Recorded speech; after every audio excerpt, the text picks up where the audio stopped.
Saudi अरब नाम सुनते ही जहन में सबसे पहले क्या आता है? मक्का और मदीना के पवित्र स्थल, शानदार सड़कों पर फर्राटा भरती सोने से मड़ी कारें, वहाँ का मशहूर फुटबॉल क्लब अल हिलाल SFC या पालतू कुत्ते की तरह तेंदुए को टहलाते शेख, ये सब है सऊदी अरब में। पर तेल मिलने से पहले कैसा था सऊदी राजघराना जिसे हाउस ऑफ सऊद कहा जाता है, और क्या है इसका इतिहास, जानेंगे आज के एपिसोड में। नमस्कार, मेरा नाम दिव्यांशी सुमराव है। आप देख रहे हैं ऐतिहासिक किस्से कहानियों से जुड़ा हमारा रोजाना का कार्यक्रम तारीख।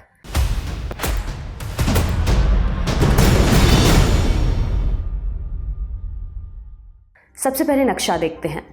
सऊदी अरब वेस्ट एशिया के मुहाने पर बसा है। क्षेत्रफल के लिहाज से वेस्ट एशिया का सबसे बड़ा देश है। पश्चिमी किनारे पर रेड सी माने लाल सागर है। लाल सागर के उस पार से शुरू हो जाता है अफ्रीका। ज़मीनी सीमा 8 देशों से लगती है: Jordan, Iraq, Kuwait, Bahrain, Qatar, UAE, Oman और यमन। ज़मीनी सीमा का विस्तार 4272 किलोमीटर है, जबकि तटीय सीमा 2640 किलोमीटर लंबी है। नक्शा समझ लिया, तो अब थोड़ा आंकड़ों पर गौर कर लेते हैं। जैसे सऊदी अरब की कुल आबादी करीब 3 करोड़ 60 लाख है। आधिकारिक भाषा अरबी है। सऊदी में 93% लोग इस्लाम को मानते हैं, अधिकतर सुन्नी हैं। 4% ईसाई, बाकी बचे 3% अन्य धर्मों के लोग हैं। राजधानी रियाद है, जो कि सबसे बड़ा शहर भी है। इस देश की कहानी में पॉलिटिकल सिस्टम काफ़ी दिलचस्प है। सऊदी अरब में राजतंत्र है। इसे चलाने वाली फैमिली को हाउस ऑफ सऊद के नाम से जाना जाता है। शाही परिवार में 15,000 से ज़्यादा सदस्य हैं। इन सदस्यों का ताल्लुक पहले सऊदी स्टेट के संस्थापक मोहम्मद बिन सऊद से है। सऊदी अरब में सबसे बड़ा पद राजा का है, उसके बाद क्राउन प्रिंस का नंबर आता है। क्राउन प्रिंस से सऊदी अरब में अगले राजा बनते हैं। सऊदी अरब की लीडरशिप हाउस ऑफ सऊद से ही आती है। पर ये हाउस ऑफ सऊद है क्या?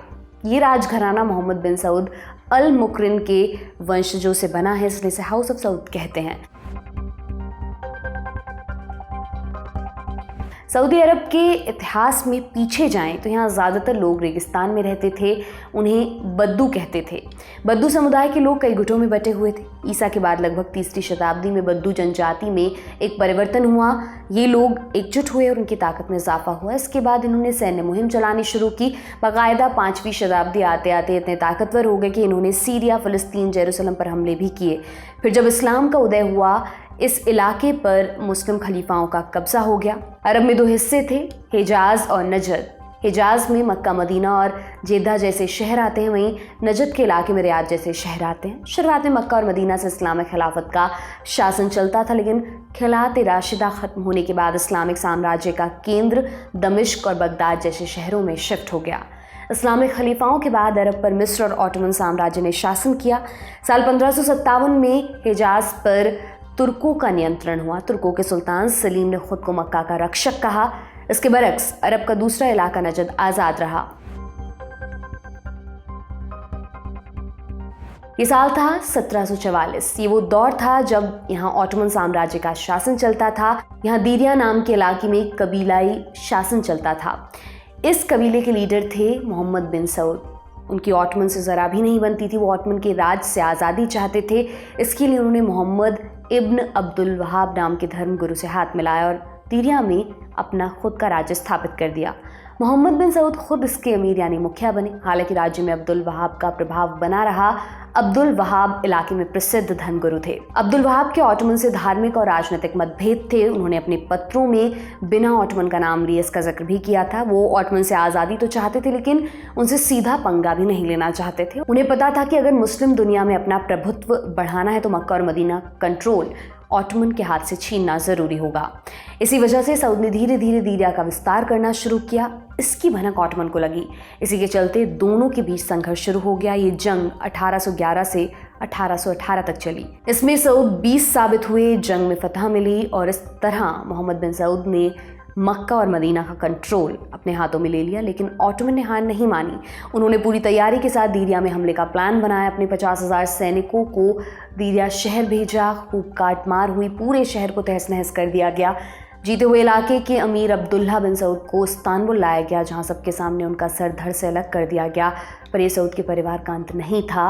मोहम्मद बिन सऊद के बेटे अब्दुल्ला बिन मोहम्मद अल सऊद किसी तरह ऑटोमन सिपाहियों से जान बचाकर दीरिया से निकलने में कामयाब रहे और कुछ साल बाद उन्होंने एक नए साम्राज्य की स्थापना की। इस नए साम्राज्य में पुराने दीरिया के भी कुछ इलाके थे। इस नए नवीले अमीरात की राजधानी बनाया गया रियाद को। कुछ सालों तक सब कुछ सही चला। फिर 1891 की लड़ाई में अब्दुल रहमान को रशीदी कबीले से हार का सामना करना पड़ा। अब्दुल रहमान उस समय दीरिया के शासक थे। लड़ाई में अब्दुल रहमान अपने परिवार के साथ जान बचाने के इरादे से रेगिस्तान में चले गए और उन्होंने पहले बेदुन कबीले और फिर आज के कुवैत में शरण ली। सन 1900 में लड़ाई हारने के बाद अब्दुल रहमान ने सत्ता और राजशाही की जगह अब्दुल वहाब की विचारधारा पर चलना सही समझा। इस तरह वो पूरे कबीले के राजा नहीं बल्कि धार्मिक नेता बन गए। इसके बाद कहानी शुरू होती है आज के सऊदी राजघराने की। अब्दुल रहमान के बेटे अब्दुल अजीज़ बिन अब्दुल रहमान ने परिवार की कमान संभाली। इन्हें ही अब्दुल अजीज़ के नाम से भी जाना जाता है। 1901 से शुरू कर उन्होंने उन इलाकों को वापस से जीतना शुरू किया जिन पर कभी उनके पुरखों का शासन हुआ करता था। उन्होंने उन इलाकों पर भी वापस से कब्जा किया जो रशीदी कबीले के कब्जे में चले गए थे, पर अभी तक उनके कब्जे में राजधानी रियाद नहीं आई थी। रियाद अभी भी रशीदियों के कब्जे में थी। फिर साल 1902 में अब्दुल अजीज़ ने रशीदियों पर पूरी तरह फतह हासिल कर ली। पूरी तरह कब्जा होने के बाद अब्दुल अजीज़ ने अपने राज्य को मजबूत करना शुरू किया। ऑटोमन के हमले हमेशा होते रहते थे, लिहाजा उन्हें एक मजबूत डिफेंस की ज़रूरत थी। अभी ये सब चल ही रहा था कि पहला विश्व युद्ध शुरू हो गया। इसमें हाउस ऑफ सऊद ने ब्रिटिश का साथ दिया। वजह दोनों का दुश्मन एक था, ऑटोमन साम्राज्य। इस लड़ाई के बाद ब्रिटिश ने सऊद को खूब असलहा दिया। इसके बाद अब्दुल अजीज़ ने मक्का का कंट्रोल हाशमियों से अपने हाथ में ले लिया। सब ठीक चल रहा था, तभी 1927 में कहानी में एक और ट्विस्ट आया। अब्दुल वहाब के कट्टर समर्थकों ने हाउस ऑफ सऊद के खिलाफ विद्रोह छेड़ दिया, ये कहकर कि वो बस धन इकट्ठा करने में मशगूल है और उनका इस्लाम से कोई मतलब नहीं रह गया है। लेकिन अब्दुल अजीज़ ने इस विरोध को दबा दिया। फिर साल आया 1932। अब्दुल अजीज़ ने राज्य का विस्तार किया। आसपास के 3 राज्यों को मिलाकर स्थापना की गई एक सिंगल स्टेट की। इसी को किंगडम ऑफ सऊदी अरब नाम से जाना गया। कहते हैं किस्मत बदलने के लिए एक पल ही बहुत है। यही हुआ सऊदी अरब के साथ। 1938 में एक ऐसी खोज हुई जिसने इस बादशाही का कद न सिर्फ उस क्षेत्र में बल्कि पूरी दुनिया में बहुत ज़्यादा बढ़ा दिया। ये थी तेल की खोज। यहाँ तेल के इतने भंडार मिले जितने नॉर्थ और साउथ अमेरिका में मिलाकर भी नहीं थे। इसलिए सऊदी और अमेरिका ने मिलकर अरब अमेरिकन ऑयल कंपनी अरामको बनाई।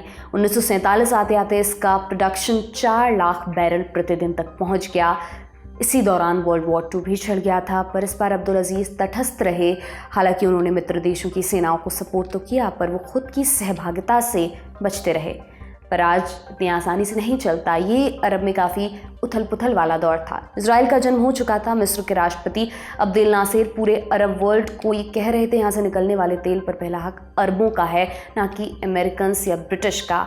साल 1953 में किंग अब्दुल अजीज़ की मौत के बाद उनके बेटे किंग बने। इनका नाम भी अब्दुल अजीज़ था।